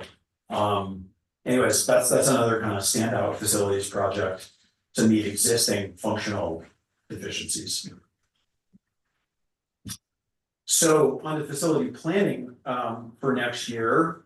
As-built surveys, we've got, we do have documents related to the conveyance of the land our buildings sit on from the federal government to the town. Their status as, recorded public documents is a little up in the air. But I was finally able to find the deed, and an indication that it was recorded. So we do own the property, but the information doesn't appear at the assessor's office. At any rate, we're gonna hire a surveying company or an engineering company to do as-built surveys. Geotechnical analysis, kind of like an environmental assessment, due diligence type investigation on the parcels. This is to help us determine which site is most right for a new building. Essentially, this is part of John's recommendation. Massing studies, we'll look into that. I know we've talked about doing avalanche studies on the buildings as a way again to evaluate the pros and cons of various sites. I think I'd like to hold off on that. I think we know that this is the safest site we have. I can point to a number of other avalanche studies, but I think we would have to essentially duplicate efforts when we do get into the design process. So let's just not spend the money and wait till we're designing a building. And then finally, I don't know how to do this yet, but I would like to decide Right. If we're gonna replace the building for sure, and if so, what building during the next fiscal year, so that in the following fiscal year, we can consider like a design build process or something like that, funding, all the other things we have to figure out. I think it's a really important decision for us to make this coming year. And I think we've been doing some prep with these retreats and sort of things. But I think it's important that we do that as a town this year, that last question. And I think in July or August, before we start to get ready for the next winter, I think we talked about this, having another, like, either retreat or a small retreat to go over. This facility plan that's coming, this water and sewer master plan that's coming, we can talk about strategic planning, but I think until we were kind of waiting on all that stuff, and so we can have these discussions, but I think we really should set aside a half a day or a day for us to have that. I agree, that's not. This summer before winter comes again, because I don't think waiting till winter is gonna work for everybody. But I really think we should have a meeting to like just talk about all these things. Yep. Was John making a comment? Is that? I thought maybe were you trying to make. He was coughing. Sorry. Okay, sorry. Okay, any other questions or? I have a few more slides. Oh, yeah, sorry. Sorry. Okay. Utilities, we've pretty much talked about this. We're gonna be rolling out a major new water line project. I'm more confident than I used to be about actually getting that project done, but I do think the things are falling into place, and thank you for your support in funding it. And thanks to Mike Mon, although left, but okay. We're also, by the way, it didn't make the cut on my report, and I apologize for that, but we are still doing the project to upgrade all the water meters on the town of Altus to remote reading meters, which is a huge upgrade for users in town.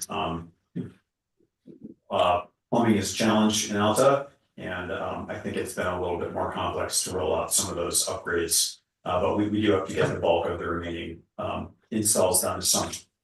Other than that, what we really need to do in the next fiscal year is take stock of all the capital projects, recommendations, whatever we know about existing infrastructure and how to think about replacing that, and update the capital projects plan.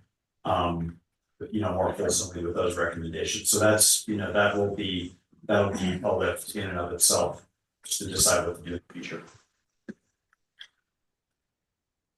Okay, we've had $40 grand in the budget, I believe, the last 2 years. to, initially it was, solely to pay, to keep John Goldner on in his, consulting role as, Cottonwood Lands Advisors. Last year, I know I told council that I wanted to spend, some of that hiring another, retaining the services of another, contract planner to help with the code update, but obviously we haven't really gotten around to that. I'm hoping the council will allow us to keep that in the budget for this year. Our land use code is frankly old and a little out of date. It functions, but it needs a lot of work. Basically, we need to do a kind of comprehensive review to ensure compliance with state code. I don't want to get into the nitty gritty about what land uses are allowed in what zone, really until we do a general plan update. But we need to update the code really for the functionality and for process. How do you apply for a rezone petition? What is a complete application? So on and so forth, because we just are concerned some of that stuff's it's not easy to read, it's not easy to apply, and some of it might not be entirely consistent with state code. I do want to keep John around to help us just talk about the Toronto State since he lived that thoroughly over the last 2 years. And then finally, I want to get ready to update the general plan in fiscal year 27. I hope that by fiscal year 27, this kind of medium term financial plan that we've been discussing will be, if not self-sustaining, then we will have figured out a lot more about our 10-year needs. Our general plan is also old and out of date, and it really causes problems for us when we get proposals like the Shallot Shack proposal to discontinue the restaurant. The general plan really ought to be more provide more guidance than it does. So general plan update is where you make those kinds of decisions. I might not really have time on that one in particular, but I just think those kinds of challenges are going to be coming down the pike more frequently here in the next couple of decades. And it's going to take a lot of everybody's time. So it's going to be a busy year for the planning commission. We need to do a code update. Want to prepare to update the general plan. We heard about all the changes the legislature made to the municipal land use authority. One potentially significant project that will essentially be a planning commission project is to adopt the WUI code. There are land use regulations that are sort of part of the WUI code, so the planning commission has to do those updates. And then of course there's all manner of who knows what applications that the planning commission has jurisdiction to review that are coming down the pike. So I think it's gonna be a busy year for the planning commission and for staff time to administer the planning commission. We want to spend a little bit more on GIS next year. We have a proposal to update our parcel data, and we're actually now in the process of working with the GIS consultant who's been providing pro bono services to us for a couple of years to build an ArcGIS online platform. So we no longer have PDF maps on the website that are from like 2003 to 2007, I think is the born on date on those maps. WC3, new building visual, a lot of work to do there. I kind of talked through some of that already. We do think we need to update the building permit fee schedule. It hasn't been updated in a while. I actually think that's a little bit less of a process than we originally thought. I think you essentially, the International Building Code tells you what the building permit fee schedule is. So in fact, the facilities plan doesn't seem like we're gonna have one of those done by the end of the fiscal year. So so that will hopefully get underway before the end of the fiscal year, but we'll be working on it next year as well. The shuttle.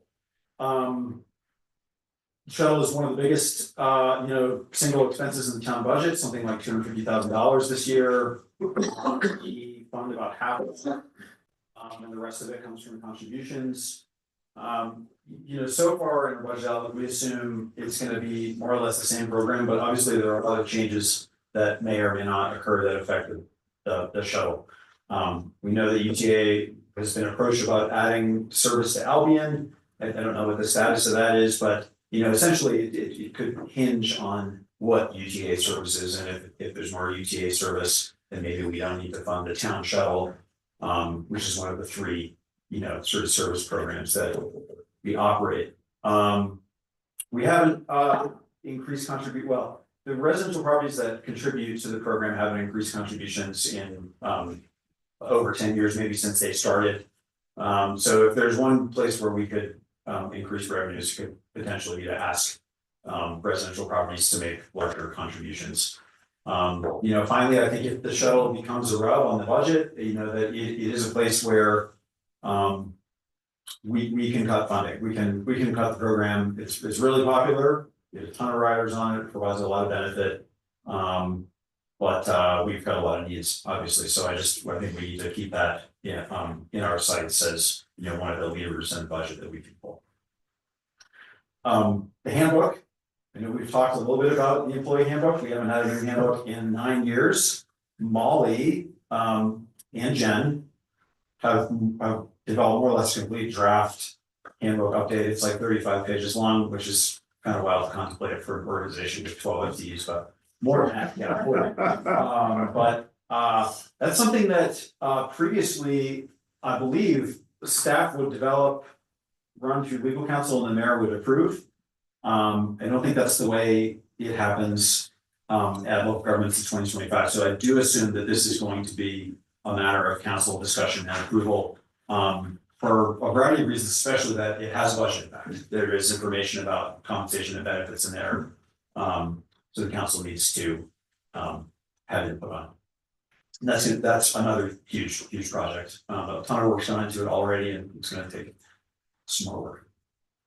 Last but not least, Mike Mori is He's never gonna assume that the town will retire at some point in the near future. Mike is a linchpin of Will County Planning operations, and there's a lot of institutional knowledge to transition and a lot of planning to do to think about that. So a big part of that is bringing on the 5th deputy. I think that's going to provide. We hope that's going to provide Mike just a little bit of room to step back and think about planning and administration. But it only gets busier, so that's aspirational. Deputy Spencer won a mental health resources grant that was part of the budget amendment last month. I think this is a really cool new project for the Marshals Department to work on. Obviously, it's a huge topic, and first responder organizations and everywhere these days. So kudos to Ted and to the Marshal's Office for that. Emergency management. Molly is the emergency manager, and our emergency operations plan was adopted in 2011. We would like to update it, but that is another potentially huge. I think we could make that project a 40-hour-a-week project for one person. We'd like to find a way for that not to take place. A few things we know we need to focus on are updating our memoranda of understanding for mutual aid, training exercise plan, and like a really bare bones training exercise plan, shelter evacuation planning, and then update line of succession. So that would be like a fraction of the size of any valley jurisdictions emergency operations plan, but that is our tentative goal at this point. And I think we have a little bit more. We're looking at a possible council NIMS training, National Incident Management System training in the fall, and that could maybe kick off the project. So is that the one that they offered at the public? Yeah, that we couldn't go to. That'd be great. So we can condensed version of that. Perfect. Hopefully we've got 5 or 6 months to kind of prepare for that and have a more coherent plan to discuss at that point. Oh boy, civil code enforcement. We still have not identified the administrative back end for civil code enforcement. Whether that is managed in the town office or in the Marshal's department is an open question. We had money in the budget to hire an administrative law judge and administrative law judge as a hearing officer this year, but we didn't spend it because we don't have the back end set up, and it's in the budget again for next year. We hope to actually roll that out. Strategic planning, at least for the lead in there, I don't know that we're ready for like a dedicated strategic planning process, but I agree that strategic planning is what it took to get us our master planning projects, and so we need to kind of take a strategic perspective on the outcomes of those projects. And yeah, I agree, the summer is the right time to do that. We gotta get through the budget and so on and so forth. Maybe the late summer, early fall. Finally, training education, I want to get you guys to League of Cities and Towns conferences next year at the very least. A lot of cities show up with their entire town council. And there's one local in, It's huge. I just think it's such a perspective enhancer to go down and just be in a room with other elected officials. And those conferences really are elected officials more than they are staff, in my experience. So it would be really valuable. Just one in Salt Lake in September, and we'll get you guys plugged in. So I've been we're to a couple. slacking. I've been to a couple of them, they're pretty sweet. Yeah, I don't think it's, I think it's, we are, the staff, it's really staff's responsibility to kind of lead you guys to that, I think, because how would you know otherwise? And, you know, finally, we're gonna have a new council next year, so, but, you know, potentially as many as 3 new folks at, from the table there, so, we'll be ready for that. So you're saying you need to meet the candidates event? Yeah. Maybe? Okay, I think this is the last slide with any substance. You've said that 4 times now, you know that. I'm sorry about that, I said finally. It's all good, I'm just pointing that out, because you said So- finally 3 times. You know, I think on second thought, I would have done this spreadsheet differently. You know, some of the projects I've described are already in the budget. Some of them are kind of ongoing costs, and some of them would be new costs in the FY 26 budget. I want to work this up into a more comprehensive work plan for the council to consider with the fiscal year 26 budget. So, you know, ideally that happens in May. We've got a lot of work to do to get there, and it's a little bit of a new project for us. Again, you know, really what I wanted to do was just get this out in the open. So we're talking about the scope of the projects. I know we got a little bit ahead of the council on the facilities plan scope. In particular, kind of launched the project you know, hastily in order to get it done on a schedule, which we've now blown.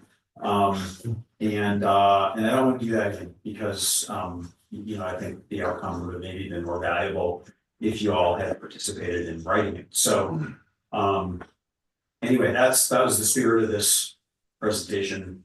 And we'll have more information on these as we get further into the budget process. that is a mouthful. I'm expecting another slide personally. Well, there is another slide. This is kind of Yeah.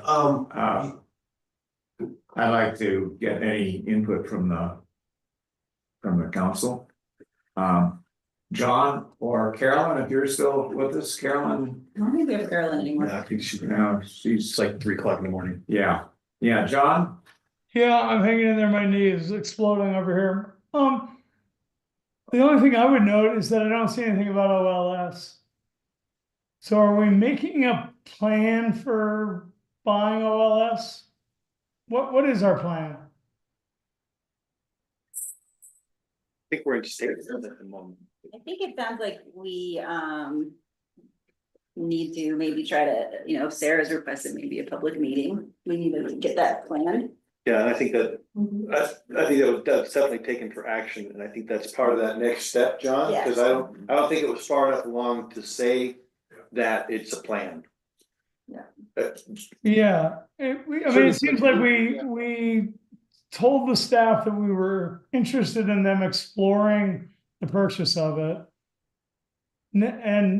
But I think we need to think about how we're gonna move the ball down the field. I don't think we can just we're kind of feel like we're in limbo. So if moving the ball down the field is the next step is a public meeting, I think we should agree that that's the next step and schedule one. And if we want to have a private meeting first, then we should schedule that. I think you're right though, John, to point out that if we spend down a significant portion of the balance of the capital fund, it will reduce our ability to, respond to emergencies with facilities. If we decide we're not gonna replace a building, it would it might reduce our depth, the resources we have available to do some of the major upgrades. It will require to operate this building anyways for, another generation. So I think that's the trade-off. That's one of the many trade-offs. It's the financial trade-off for the council to consider. You So I know, appreciate it. finalizing those facilities plans, I think is important too, and it seems like we're on the cusp of that, so if I'm hearing you, you're saying let's get that stuff nailed down and have a public meeting and then we'll move forward with an action. That's it. It's hard to move forward with the action until you finish the facilities plan. Maybe, I don't disagree. yeah. Any other discussion, comments, questions, concern? Okay. Thank you for that extensive report. No, you're good. Thanks, Chris. Are you staying up here for the next one? You just- Oh, the sewer plant. Wastewater, yes. Can I ask a question? Or bring something, or he mentioned the shuttle has a revenue issue. Is there any way you could advertise on that, find any additional revenue? I'm sorry if I'm interrupting. We talked about it, we've talked about it. Okay, I'll talk to you. Yeah, we'll talk. Sorry. Okay, No. on to the sewer. Okay, well, on to the sewer, yeah. Okay, so we had a version of this in the council packet last month. This is the municipal wastewater planning program report. Council has to adopt. As we operate a wastewater collection system. We have to adopt this annually. We had a version of this is like a rather hokey, if I may, Google form. Fill us in on and you get, it renders this like 20-page document with almost no content on all the pages. And a number of the answers were just not on the document. So Molly got a better version of this rendered. And I know I said to the council in my staff report that I disagree with some of the answers here. I thought through that again, I really don't. The one that stood out to me was in A, which asks our projected capital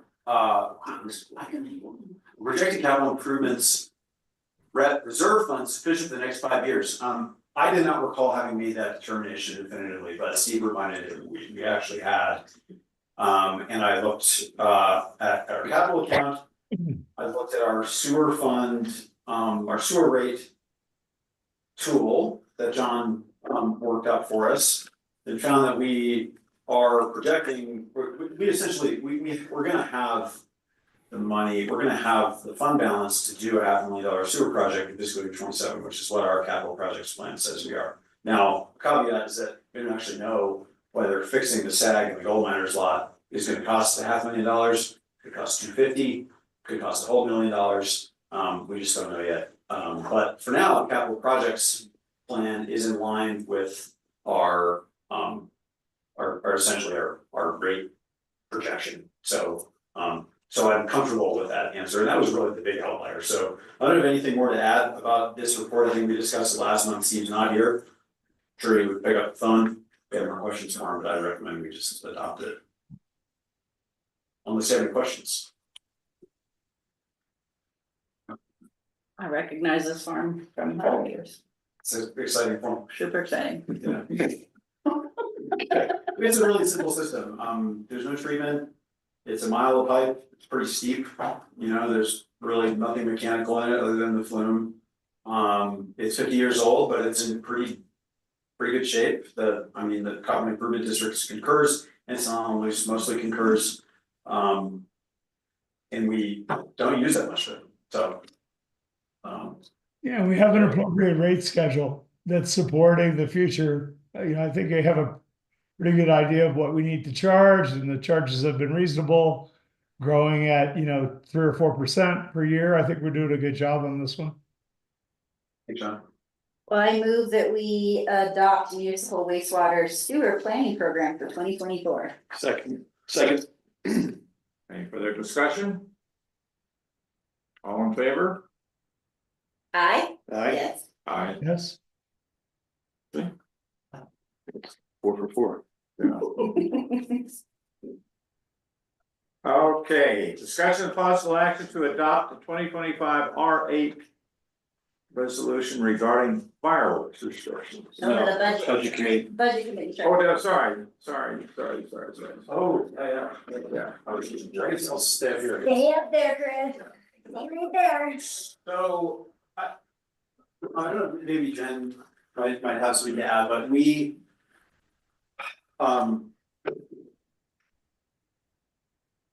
We have made a lot of changes to the way we compensate employees at the town over the last couple of years. Really, it creates me becoming the town manager, although.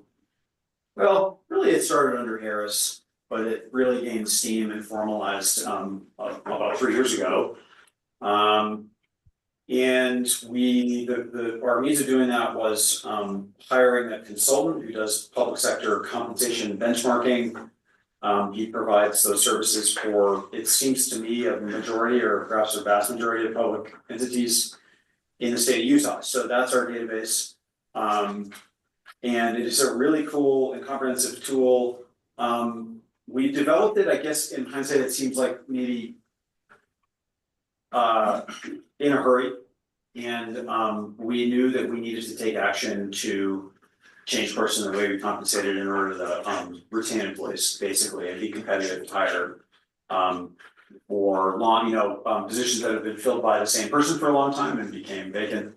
We learned how hard it was to hire employees in this market at our previous pay structure. So, but ideally, we would have had time to develop like a compensation strategy and talk about everything that goes into that study. Just really haven't had the depth and the time to do that with the council.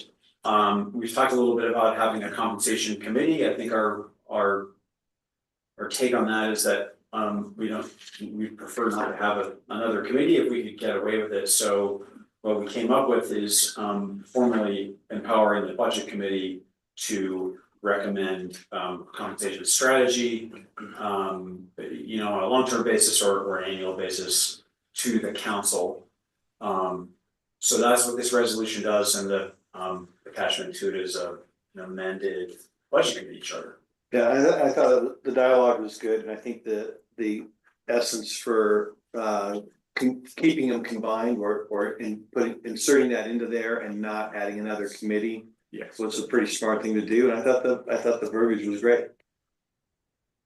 Yeah, I'd agree with that. I thought the amended charter was well done, and I would support the adoption of it. Any other? I think it's a good idea.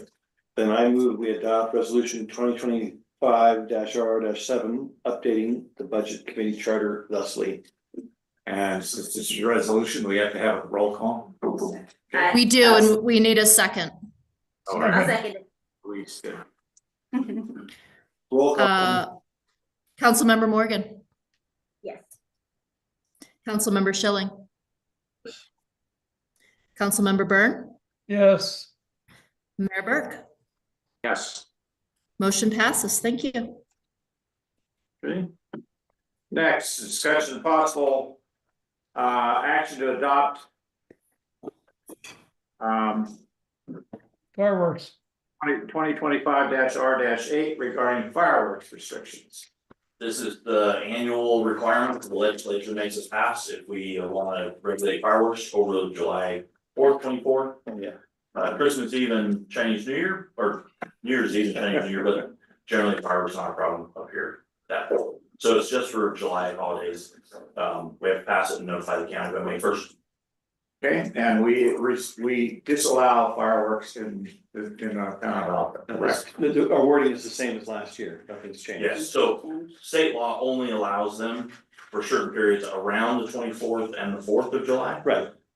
This resolution says that because of the wildfire hazards up here, they're disallowed the entire time. Yeah, we've restricted that. Good. I move we adopt 2025-R-8 regarding fireworks restrictions as worded. I second that. Okay, any further discussion? Okay, this is also a roll call, correct? It is. Councilmember Byrne, Yes. Councilmember Morgan, Yes. Councilmember Schilling, Yes. and Mayor Burke. Yes. Motion passes. Okay. All right, new business. Do any of us have new business to bring to him today? I do. I have one item of new business. Okay, I did this last time. But for those who are interested in Alta and Alta history, I will tell you, there's a very great piece of living history. So Friday at Snowbird Gas Center, there'll be a book signing where Dick Fluey, whose memoir just came out, will be speaking about his time in the 1950s, both in the Columbus Consolidated primarily and the Wasatch Drain Tunnel. It's really fascinating history, and I recommend you come down and check it out if you can, because I think it's a really important piece of history, this book, because it's a firsthand account of miners, and that's not mining history in general. And the editor is kind of substandard, but the book is still really good. who is the editor? I am. Yeah, I thought so. If you can't attend the Snowbird event, where can you pick up a copy of that? Anywhere online, you go to my danschling.com, you'll find it, but King's English is I'm a big supporter of indie bookstores, and you can get signed copies from Dick from King's English.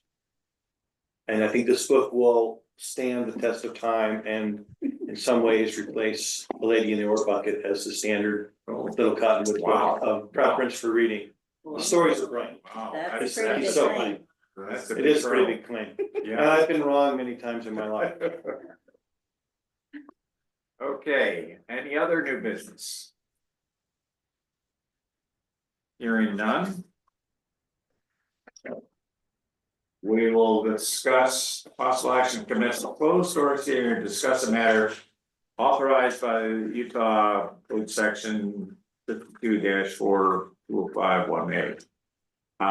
Is there anything further we need to do regarding that, Cameron? Just a motion and a vote to pass, All right, to close the session. all right. I moved Can that we we redo the close. Zoom? Say again, Joe? Do we have to redo the Zoom for this? So there is an invitation, there was a second invitation sent out for the other meeting that's going on. Okay, I'll go find it. Okay, so in that case, we haven't voted on this, have we? No. All right, Need a motion and a second and a vote. all right, thanks. I moved that we close I this second. current session. Okay. Mayor Burke, And Yes, Councilmember Byrne, Yes. Councilmember Morgan. Yes. And Councilmember Schilling. Yes. Thank great. you. Really excited about this. Oh.